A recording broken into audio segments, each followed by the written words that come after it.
এমন creamy juicy and cheesy chicken sandwich খেতে কার না ভালো লাগে। তো চলেন রেডি করি। হ্যালো, আসসালামু আলাইকুম, welcome back to my page. আজকে আমি বানাবো আপনাদের জন্য chicken sandwich in my way. তো প্রথমে একটা কড়াইয়ের ভিতর আমি অনেকগুলো পানি দিয়ে এর ভিতর লবণ দিয়ে চিকেনগুলোকে সেদ্ধ করে নিচ্ছি। এখানে আমি ব্রেস্ট পিস, লেগ পিস এগুলো সবই দিয়েছি।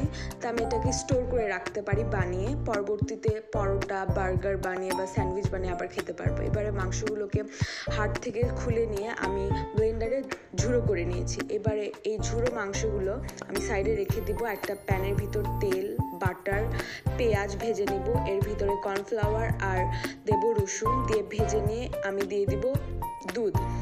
পরবর্তীতে আমি আর এক্সট্রা পানি ইউজ করেছি। এর ভিতরে দিয়ে দিব 3 টেবিল চামচ গোলমরিচ, তারপরে দিয়ে দিব চিলি ফ্লেক্স, তারপরে স্বাদ মতো লবণ, হালকা একটু চিনি। আপনারা পরবর্তীতে আপনাদের টেস্ট অনুযায়ী অ্যাড করে দেখতে পারেন, এটা টেস্ট করে দেখবেন। তারপরে এর ভিতর ঝুড়ো করা মাংসগুলোকে দিয়ে দিব, দিয়ে সুন্দর করে এটা আমি এখন রান্না করে নিব। এর ভিতর পরবর্তীতে আমি অ্যাড করেছি অনেকগুলো চিজ এটা এবং কাঁচামরিচ।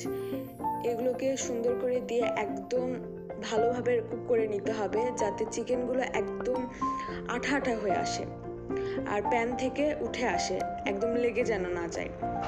এটা যদি আপনারা বানিয়ে সংরক্ষণ করে রাখেন, আপনারা অনেক কিছু দিয়েই খাইতে পারবেন। যখন ইচ্ছা হবে তখন স্যান্ডউইচ বা বার্গার বা পরোটার সাথে আপনারা খেতে পারবেন। এটা অনেক মজা লাগে। এবারে এটা রেডি হয়ে গেল। আমি পাউরুটি স্লাইসগুলো সাইডে কেটে নিয়ে এর মাঝে আমি মেয়োনিজটাও বানিয়ে নিয়েছিলাম।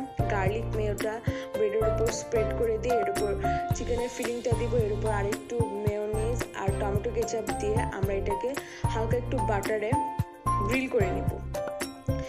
এখানে গ্রিল করা হয়ে গেলে আমরা এটাকে কাট করে স্যান্ডউইচ আকারে প্রেজেন্ট করে দেবো। আপনার গার্লিক মেয়ো বা সসের সাথেও খেতে পারেন। ধন্যবাদ।